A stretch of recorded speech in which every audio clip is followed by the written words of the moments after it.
Gitin Nafka.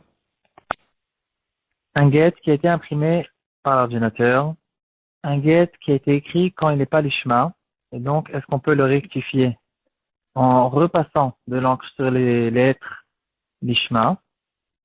Est-ce qu'on a besoin de réparer, de fabriquer le clef, le parchemin lui-même, ou même la plume? Est-ce qu'on a besoin de le faire l'ishma ou bien on n'a pas besoin de le faire l'ishma? Et encore plusieurs halakhot intéressantes qu'on a rencontrées dans notre DAF et qu'on va les prendre dans le Shulchan Aruch, Yoredea, Siman Kuf Lamed Aleph, Siman Kuf Kafé, plusieurs cas, plusieurs halakhot de base qui concernent l'écriture du get. Comme on le sait tous, le get il doit être écrit et signé sur le nom de l'homme et de la femme qui vont se divorcer avec ce get. Si un sofer il s'entraîne et pour s'entraîner il a écrit des gittin, et puis par hasard c'est sorti que quelqu'un qui avait le même nom et sa femme le même nom, la ville était la même, il est intéressé d'utiliser cette chose-là, on ne peut pas le faire parce que ça n'a pas été écrit l'ishma. Un get doit être obligatoirement écrit l'ishma comme on a vu depuis le début de la Masechet. Ça fait partie des raisons qu'on doit écrire quelqu'un qui a ramené un get d'une autre ville, d'un autre pays, il doit dire B'fanan nichtab, B'fanan nichtab.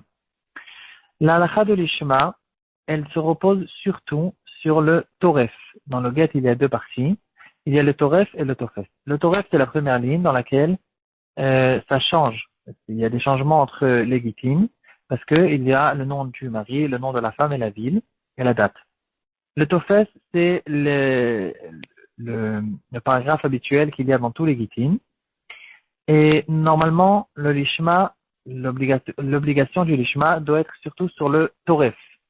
Et donc, théoriquement, un sofer peut écrire plusieurs gittin. Si dans une ville, il y a par exemple une grande demande de ce produit qui s'appelle le get, alors le sofer, il est intéressé de s'y prendre à l'avance et d'écrire tous les gittin en laissant la première ligne. Et puis après, il complète les notions, les mentions qui sont entrées en fonction des couples qui viennent utiliser ce produit sympathique, ou plutôt pas trop sympathique. En tout cas, c'est cachère. Normalement, c'est cachère, mais quand même, dans les poskim, ils disent qu'un sofer n'a pas le droit de le faire.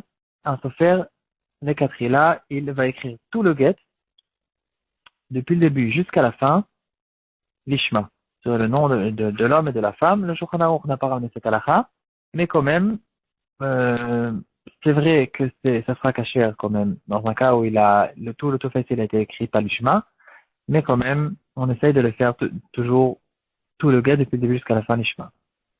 Et donc, le mari, il va ordonner le sofer de lui écrire pour lui un get qui sera utile pour lui et sa femme.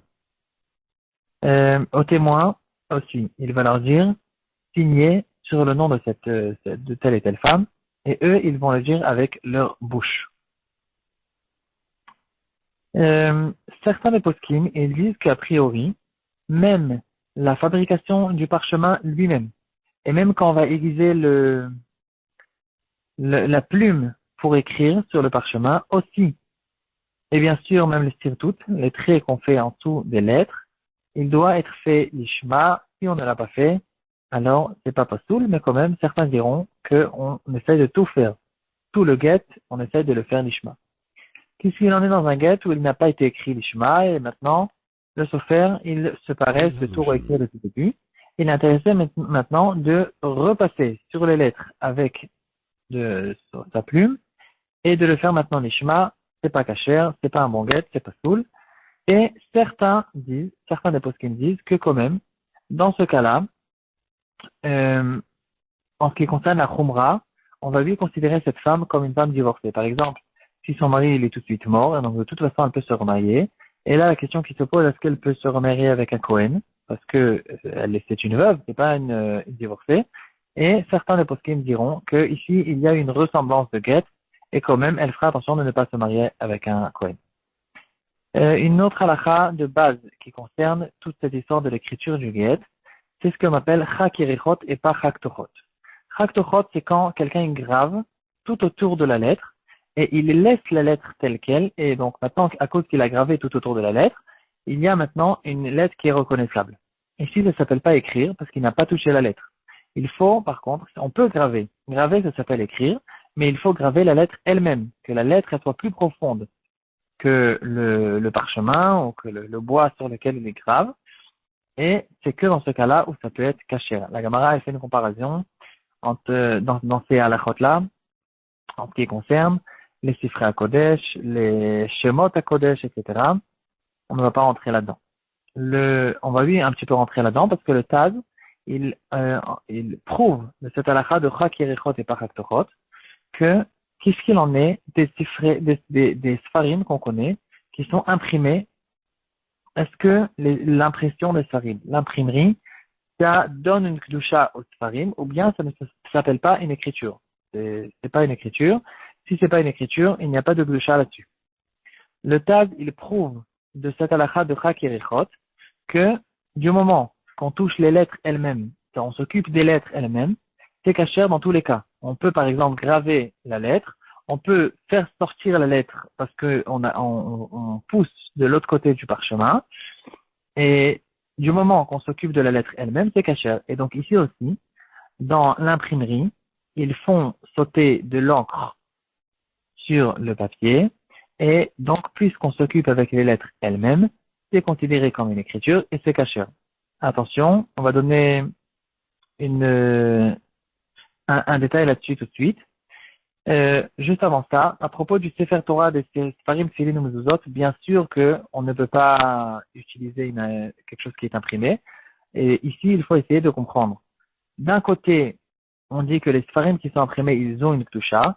D'un autre côté, on dit que bien sûr, c'est pas soul pour les Sefer Torah, les Tfilin et les Mezuzot. Et les poskim, ils essaient d'expliquer cette chose-là. Ils disent que il y a en fait deux sortes quand on dit l'écriture, l'action d'écrire, il y a deux degrés là-dessus.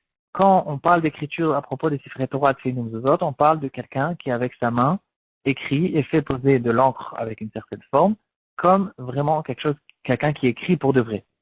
Par contre, quand on parle de la Kedusha des Sfarim, en soi, pour ne pas que je ne peux pas en faire des escaliers pour monter là-dessus, par exemple. Alors, tout ce qu'il y a ici devant nous, une écriture qui a été faite sous forme de Divrei Torah, ici, bien sûr que ça s'appelle des Divrei Torah, et ça a une Kedusha. Tout ça, c'est en ce qui concerne les imprimeries, les impressions d'à l'époque.